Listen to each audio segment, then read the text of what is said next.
Caros irmãos e irmãs, vocês que nos acompanham aqui no nosso grupo São Jerônimo, hoje, sexta-feira, dia 3 de janeiro, celebramos o tempo do Natal antes da Epifania. Esse tempo do Natal, no qual recordamos o nascimento de Jesus, a encarnação do Verbo de Deus entre nós, Deus que assume a nossa história, é também um tempo de pensarmos no nosso nascimento em Jesus. Lembrando os textos que narram o nascimento de Jesus, somos convidados a também pensarmos no nosso renascimento em Jesus. O renascimento pela fé, que nós nos tornamos por acreditar em Jesus, como esse mistério da encarnação de Deus toca a nossa realidade humana. Hoje, os textos da liturgia nos trazem a primeira carta de João, capítulo 2, versículo 29, ao capítulo 3, versículo 6, e o Evangelho, João, capítulo 1, versículos 29 a 34, é o texto do testemunho de João Batista a respeito de Jesus.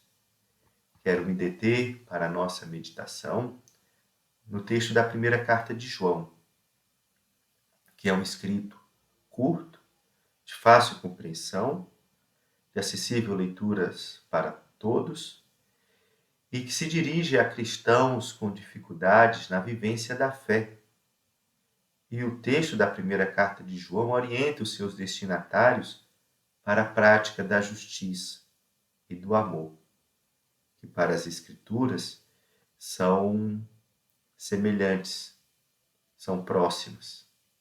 A justiça se relaciona com o amor e o amor tem a ver com a justiça.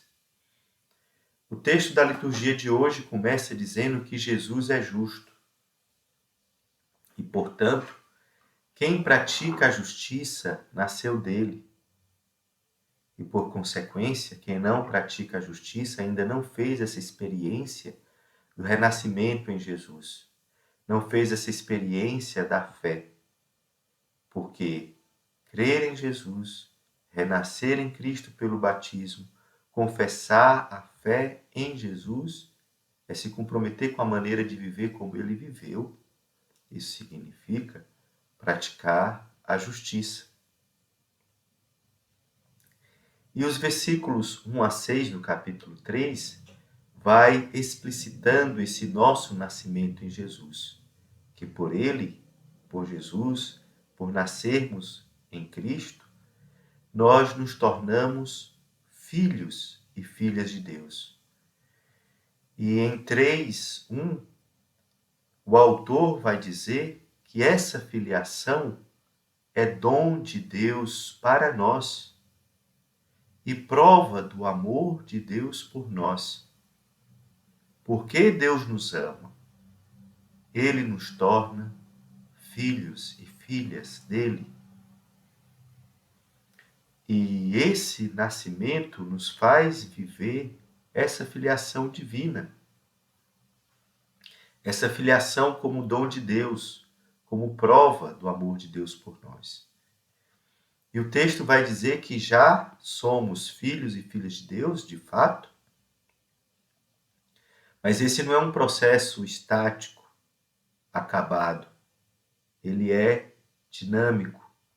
Ao mesmo tempo que somos, estamos também nos tornando filhos e filhas de Deus. A cada dia, nós vamos nos configurando a Cristo e nos tornando semelhantes a Ele. Somos já filhos de Deus, mas ainda nem se manifestou o que nós seremos, vai dizer a primeira carta de João. E por fim, ele fala do pecado quanto iniquidade e que Jesus nos purifica desse pecado, que é o que se relaciona com o texto do Evangelho, que João Batista vai dizer que Jesus é aquele quem tira o pecado do mundo. Ora, a nossa experiência de Deus nos conduz à configuração a Cristo, nos conduz para nos assemelharmos cada vez mais a Ele em nossas ações, em nossa vida, no nosso cotidiano, na nossa realidade que vivemos. Isto é, cada experiência de fé no Senhor, cada vez que crescemos na fé, cada vez que o experimentamos na oração, nós vamos nos humanizando, nos santificando, nos transfigurando ou nos configurando. E esse processo é a ação de Deus em nós, que nos conduz sempre mais e mais a nos assemelharmos a Cristo Jesus, que nos amou por primeiro e nos deu o exemplo de vivermos o amor.